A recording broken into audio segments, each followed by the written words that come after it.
হার হার মহাদেব। আজকে আপনাদের সকলকে দর্শন করাবো মহাদেবের গুপ্তেশ্বর গুহা। এটি নেপালের দীর্ঘতম কয়েকটি গুহার মধ্যে একটি।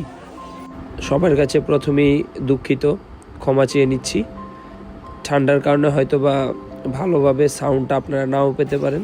গুপ্তেশ্বর গুহার মোট দৈর্ঘ্য 2950 মিটার। গুপ্তেশ্বর মহাদেব গুহাটি মূলত ডেভিস ফলসের পাশেই অবস্থিত। আমরা এখন গুহার ভিতরে যাচ্ছি। এখানে ভিডিও করা সম্পূর্ণ নিষেধ। বিপুল অঙ্কের টাকা জরিমানা খেতে হবে যদি ধরা খাই। তারপরও আমি চেষ্টা করব আপনাদেরকে ভিডিওটা যতটুকু পারি দেখানোর জন্য। তো আপনারা ভিডিওটা দেখলেই এই কষ্টটা সার্থক হবে।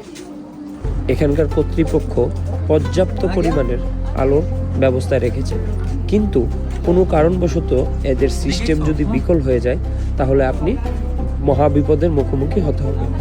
একে তো পাথর পিচ্ছিল, তারপর দেখার ভিজিবিলিটি জিরো।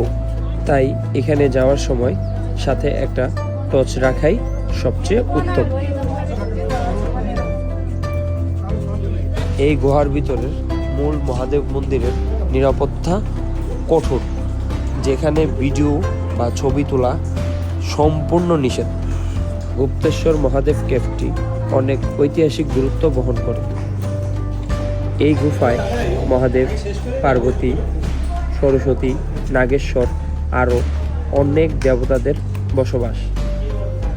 এই গুহাটি মূলত 1950 সালে আবিষ্কার হয়েছিল, কিন্তু সকল দর্শনার্থীদের জন্য 1991 সালে উন্মুক্ত করা হয়েছিল। এই গুহার প্রবেশ মূল্য পর্যটকদের জন্য নেপালি 100 রুপি এবং স্থানীয় লোকজনের জন্য 50 রুপি। আর একটা কথা, যাদের হার্টের সমস্যা বা শ্বাসকষ্টের সমস্যা আছে তাদের এইখানে না আসাটাই শ্রেয়।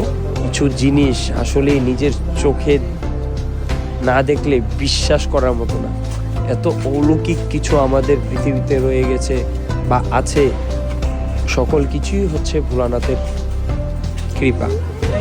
আমি অনেক চেষ্টা করেছি একটা জিনিস দেখানোর জন্য, কিন্তু আমি পারিনি। এই যে ঝর্ণার যে শেষ প্রান্তে একটা মহাদেব আছে, সেখানে এই ঝর্ণার জলটা মহাদেবের মাথায় পড়ছে। ডেভিস ফল থেকে পাহাড়ের কুল ঘেঁষে ভূপৃষ্ঠে আশ্রে পড়া জলগুলো এই গুহাতেই পড়ে। কিন্তু এখান থেকে এত জল কোথায় যায় আজ পর্যন্ত কেউ সঠিক তথ্য দিতে পারেনি। হয়তো এটাই ভোলানাথের নীলা খেলা। হর হর মহাদেব।